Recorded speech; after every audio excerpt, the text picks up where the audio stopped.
Hola, mi nombre es Michelle García Vázquez y en este video voy a hablar sobre la defraudación fiscal y sus modalidades, de acuerdo con el Código Fiscal de la Federación. A. En primer lugar, la defraudación fiscal genérica se da cuando una persona, a través de engaños o aprovechándose de errores de la autoridad fiscal, omite total o parcialmente el pago de contribuciones u obtiene un beneficio indebido, como devoluciones o exenciones que no le corresponden. Esta conducta siempre causa un perjuicio a la hacienda pública y se realiza de manera dolosa, es decir, con plena intención. B.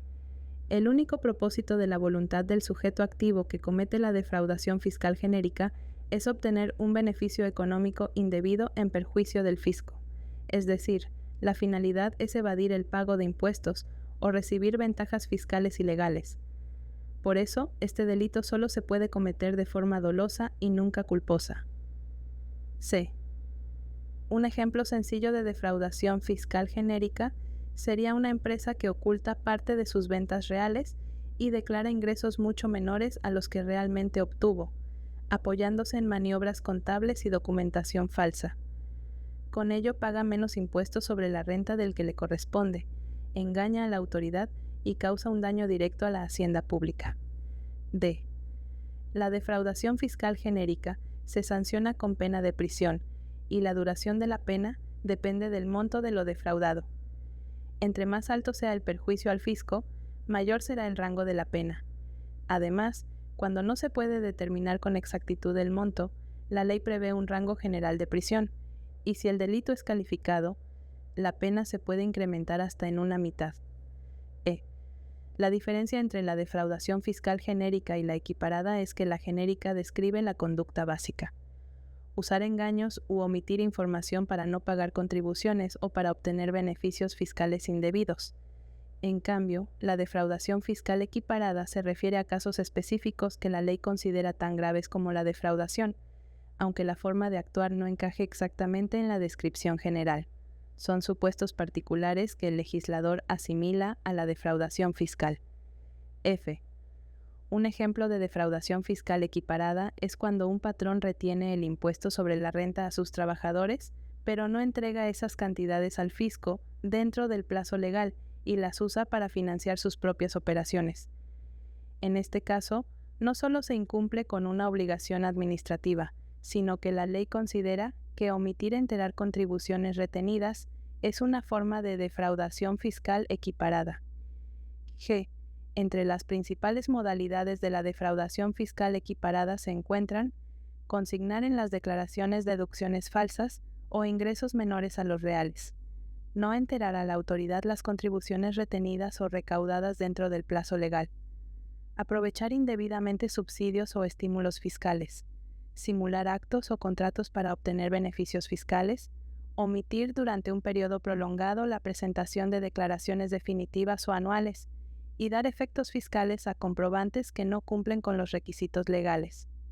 Todas estas conductas son tratadas como defraudación fiscal. H.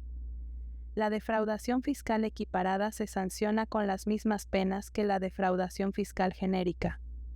En la práctica, eso significa que los rangos de prisión se determinan también según el monto de lo defraudado o del beneficio indebido, y las consecuencias pueden ser igual de graves que en la defraudación genérica.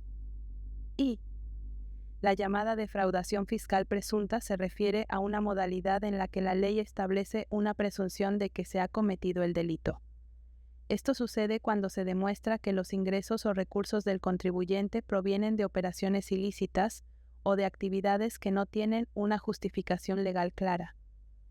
En estos casos, la norma presume la existencia de defraudación fiscal sin necesidad de probar cada engaño concreto, porque el origen de los recursos ya revela una conducta ilícita frente al fisco.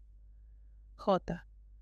La defraudación fiscal se considera calificada cuando se comete utilizando medios especialmente graves o sofisticados que la propia ley enumera. Por ejemplo, cuando se usan documentos falsos, cuando se omite reiteradamente la expedición de comprobantes fiscales, cuando se simulan operaciones para obtener devoluciones indebidas, cuando no se lleva contabilidad o se alteran los registros, o cuando se declaran pérdidas fiscales inexistentes. En estos casos, la pena de prisión aumenta, porque el legislador entiende que el daño y el grado de peligrosidad son mayores. K.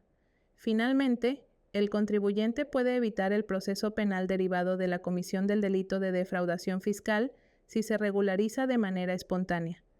Esto significa que el contribuyente paga las contribuciones omitidas, más sus recargos y actualización, antes de que la autoridad fiscal detecte la irregularidad o antes de que se le notifique un requerimiento, una orden de visita o cualquier gestión de comprobación.